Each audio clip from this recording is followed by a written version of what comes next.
Hey everybody, what's up and welcome back to today's video guys. And today guys, I'm going to go ahead and be showing you how to go ahead and integrate your WooCommerce store with QuickBooks. This is a very simple thing to do, so make sure to watch this quick and easy video till the very end, follow my steps correctly, so you can make sure this works the same for you and you can do this yourself. But yeah guys, let's get straight into it.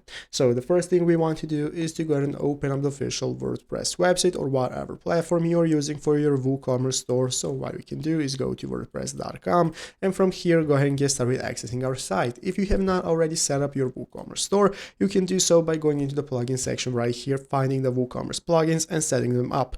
So once you've set up your store, now we can go ahead and get started accessing it and adding our plugins. Then to be able to use the QuickBooks sync, we're going to go to the WooCommerce platform right here, WooCommerce.com, and open up the extensions tab. That's going to open up this extension marketplace right here. From here, we're going to go and take a look at the search bar that we can use for finding extensions we need. And what we can do is search for Quick. As you can see, once you search for Quick, this is going to enable us to take a look at the QuickBooks sync in the QuickBooks integration that we can go and use to go and sync our QuickBooks info with our WooCommerce store. So the most powerful and customizable integration between WooCommerce and QuickBooks. This is going to enable you to add this extension to your store by clicking the add to store option. And once you add it to your store and purchase the extension, you can follow the steps directly within the extension, how to go ahead and connect it with your platform right here that you have set up on your WordPress website. And just like that, you are going to go ahead and be able to integrate these two platforms. So I hope this video was helpful. If it was, make sure to leave a like, subscribe to the channel. So thanks for watching, take care and bye.